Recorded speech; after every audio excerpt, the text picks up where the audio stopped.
Čau, já jsem Štěpán a dneska se podíváme na RGB Tube Light, a to konkrétně Ambitful A2.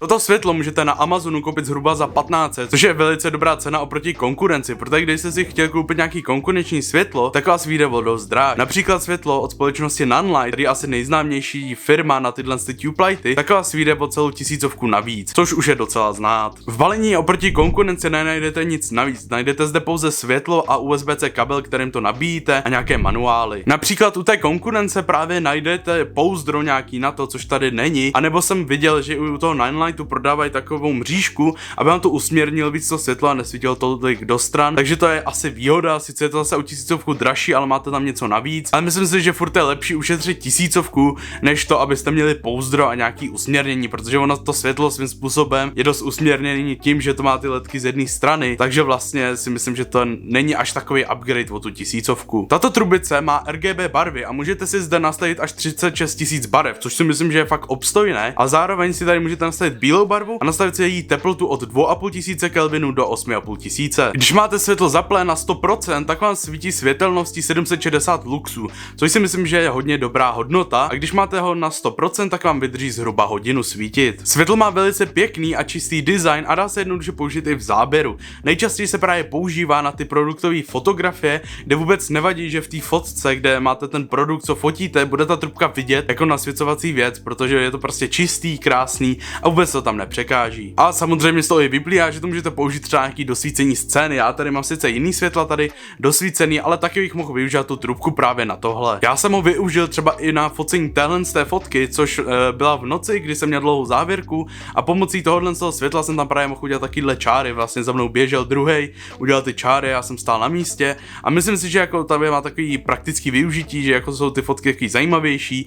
a myslím si, že na tohle se to hodí. A teď si řekneme nějaké klíčové vlastnosti a zároveň i výhody. První co, tak na světle najdete malý LCD displej s přehledem, kde máte všechny možnosti nastavení, kde vidíte, jakou barvu máte nastavenou, jaký režim máte zapnutý, a ten je podle mě dost přehledný. Nastavení barev a režimu na světle je velice jednoduché. Máte tam 4 tlačítka, kterým celý světlo ovládáte. A je to docela intuitivní. Za chvíli si to na top-down záběru ukážeme, jak se to světlo ovládá, a myslím si, že jako to zvládne úplně každý. A fakt obrovskou výhodou je to, že tohle trubka má vlastní aplikaci v mobilu, takže vy si zapnete telefon pomocí QR kódu v balení, protože na obchodu Play není, si stáhnete aplikaci Ambitful, potom můžete ty světla ovládat, můžete jich mít připojených i víc, ale tohle všechno si ukážeme taky na tom top-downu, vám ukážu tu aplikaci, jak to funguje, ale myslím si, že je velká výhoda, že tady je. Určitě výhodou té aplikace je to, že i když tam máte připojených třeba těch 5 světel, tak každý můžete nastavovat zvlášť a nemáte to, že nastavíte jednu barvu a máte ji na všech 5 trubkách. Rozhodně je výhoda, že máte každou manuálně zvlášť. Výdrž baterie této trubky, jak už jsem zmiňoval, tak je 1 hodina při 100% svícení,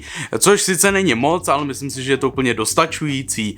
A světlo se nabíjí jednoduše přes USB-C konektor a musíte na to mít nějakou silnější nabíječku. Já používám 5 V 3 A, i když píšou, že by stačilo 5 V 2, ale samozřejmě to světlo si veme, co potřebuje, ale mně přišlo, že při těch 2 A se mi ani nějak nedobíjelo a strašně dlouho to trvalo. Ale když tam mám ty 3 A, tak se to nabíjí zhruba 3 hodiny. Rozhodně další velkou výhodou je, že světlo můžete přidat na jakýkoliv stativ, kde máte závit 1/4 palce, což je úplně standardní, což je na každém stativu, selfie tyči na všem, takže je dobrý, že se tam můžete přidělat, a má to závit z obou stran, takže je úplně jedno, jak to tam dáte. Další možnost, jak toto světlo si někam můžete přidělat, tak je pomocí magnetu, který je ze spodu, kde máte to ovládání, ale tak samozřejmě vy k němu nepotřebujete líst, je to taky nepraktický, ale zase kdo potřebuje dát někam světlo a ovládat to, a tím magnetem to prostě jednoduše vezmete, sundáte, nastavíte, vrátíte zpátky. Takže to je rozhodně velká výhoda, že ho můžete přidělat na kovové věci. Ve světle máte, jak jsem už říkal, ty barvy, pak tam máte to bílé světlo, anebo tam máte 29 různých přednastavených efektů. Máte tam od vlny moře přes duhu až po nějaký oheň třeba. Je jich tam fakt dost, ale nějaký mi přijdou úplně zbytečný,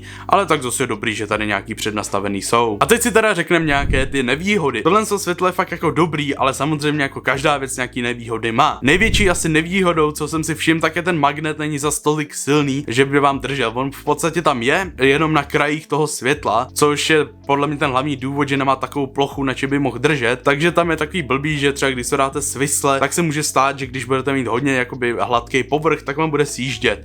Ale tak nějak to drží a postačí vám to skoro na všechno. V balení, jak už jsem zmiňoval na začátku, tak vlastně není nic navíc. Žádný pouzdro, jako to pouzdro vidím asi, není to až tak velká nevýhoda, prostě tam není. A myslím si, že v té krabičce, která je velká jak to světlo, to klidně můžete přenášet a nezabere vám to nějak víc v baťohu. A další taková nevýhoda, ani to tak neberu, protože to mají i ty konkurenční značky, tak je ta výdrž, že to svítí pouhou hodinu, ale já si myslím, že to je úplně dostačující, protože když něco fotíte, tak jako myslím si, že hodinu a díl to fotit nebudete. Já jsem třeba točil s tím vaření, kde jsem to měl na 50% to světlo a vydrželo mi to asi 2,5-3 hodiny jsem natáčel a v pohodě mi to svítilo. Takže myslím si, že jako když to nebudete mít na 100, tak zaprvé je to v klidu použitelný, protože někdy už je to pak třeba přesvícený, takže je dobrý, že tam máte tu regulaci, takže nám to vydrží rozhodně díl. A teď si teda na top-down záběru ukážeme, jak se světlo ovládá, jak se připojí k té aplikaci a jak vypadá ta aplikace, jak se tam všechno nastavuje. Takže takhle vypadá to samotné světlo, jak vidíte, je to velice čistý design, prostě z jedné strany je bílý,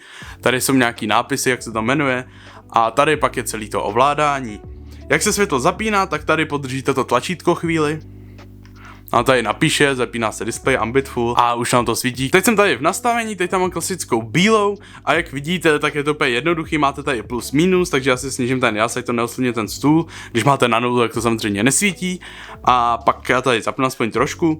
Když to tady přepnu tady těma dvěma šipečkama, tak tím vlastně přeskakuju v té jednotlivé stránce. Teď tady mám nastavení těch stupňů, takže teď jsem tam dal hodně teplý světlo, jak vidíte, je to oranžový až skoro. Takže tady máte teplotu. Pak si tady nastavíte odstín, takže máte tady samozřejmě mezi zelenou a červenou, jak je to klasicky udělaný. Samozřejmě 0 je prostě bílá, což asi všichni budete chtít. Když dáme set, tak přeskočíme do dalšího, což je HSL, což pořádně popravdě nevím, to je prostě nějaký nastavení barev, kde nastavíte vlastně stupně a tím by se vám měly měnit ty barvy. Zde byste si právě měli nastavit ten odstín, jaký chcete. A další, co asi bude pro všechny nejzajímavější, jak je to RGB. Díky RGB si tady prostě přidáváte jednotlivé barvy a tím si nastavujete, jakou barvu chcete. Můžete prostě si tady nastavit jenom červenou, takže budete mít tam 100% červený.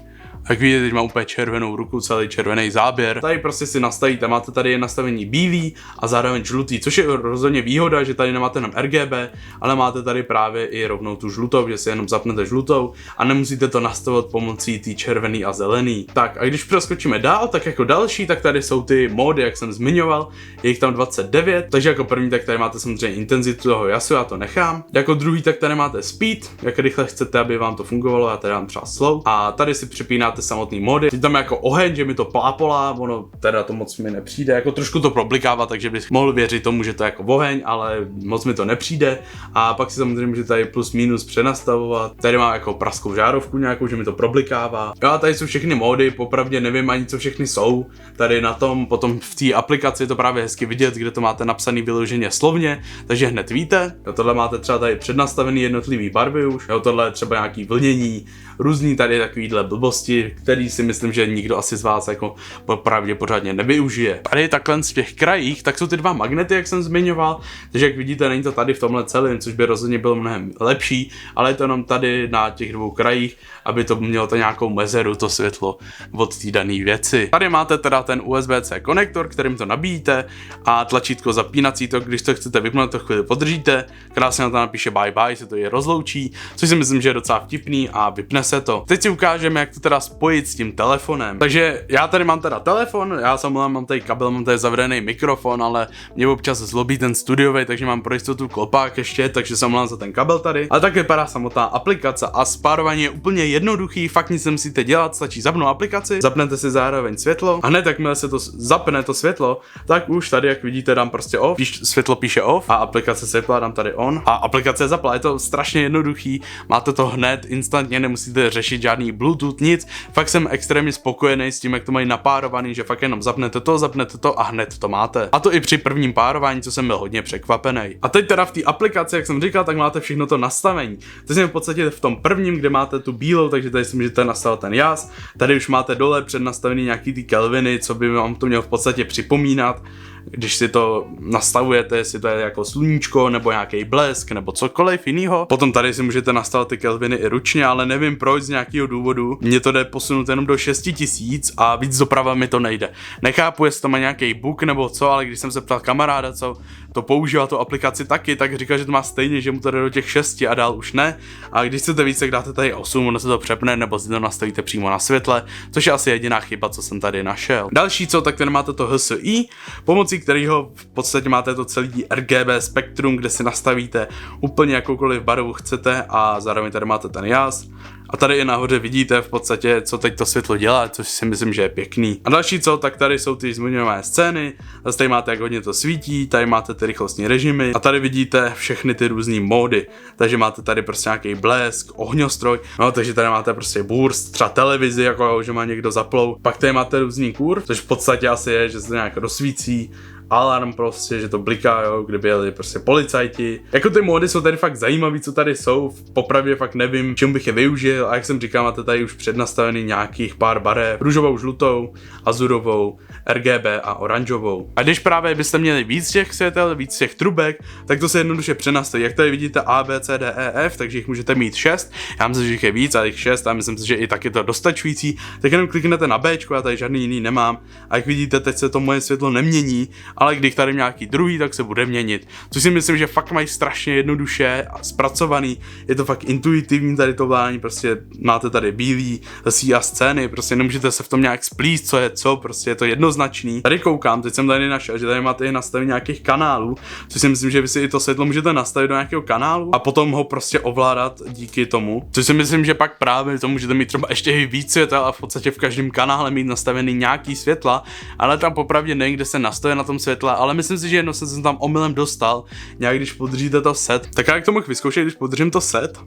Jo, tak vidíte, já tam mám H1 a grup A, takže tady si můžu přenastavit jakýkoliv kanál a zároveň nějaký skupiny A až F, což možná bude tady tohle, podle mě, když já tady teď dám třeba tam dám Bčko, mám tam kanál 1, dám set, takže tady jsem se nastavil teda teď H1, grup B a když podržím znova to set, tak zase vrátím zpátky do toho světla a teď schválně na tom mobilu, teď tady mám ten telefon a schválně teď se mi nemění ta barva toho světla a podle mě, když jsem to Bčko, tak se to hned mění, takže jak vidíte, nastavit si ty světla, jaký kde má být, je úplně jednoduchý, prostě podržíte to set, tam si přenastavíte kanál a zároveň skupinu a potom si to tady jednoduše ovládáte.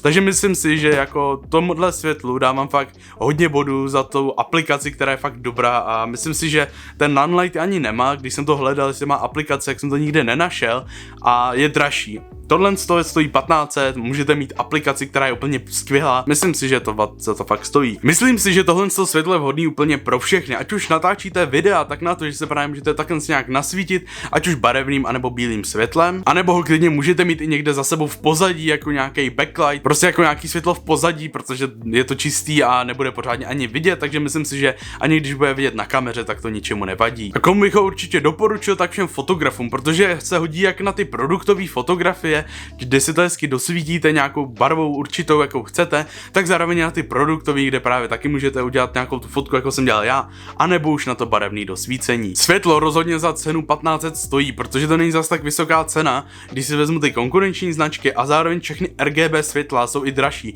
Nemusí to být jenom tube light, ale fakt klasický čtveratý světlo vás vyjde podle mě třeba na 2000, když potřebujete nějaký už použitelný. Takže myslím si, že tohle je fakt dobrá cena na to, i jak kvalitně a dobře je to zpracovaný. Můžete k němu připojit tu aplikaci, můžete to jednoduše nastavovat, spojit více světel najednou díky té aplikaci. Myslím si, že za 1500 fakt jako pro každýho bych ho doporučil. Ale pro tuhle recenzi na světlo Ambitful A2 to bylo všechno. Děkuji, že jste tady byli. Pokud si to světlo chcete koupit, tak rozhodně neváhejte, pokud vás baví focení a natáčení. Rozhodně víte, že když si chcete koupit nějaký RGB světlo, tak je s tím problém. A tohle se právě můžete přidat na ten stativ, takže si to můžete takhle si někam dát, klidně nastavovat různě, kam vám to bude mířit. Takže jestli jsem někoho přesvědčil, tak rozhodně vám ho doporučuju a uvidíme se opět u nějaké jiné recenze, můžete hodit like, pokud se vám moje tvorba líbí, budu rád za každý odběr a uvidíme se opět u nějaké další recenze nebo něčeho jiného, mějte se a čau.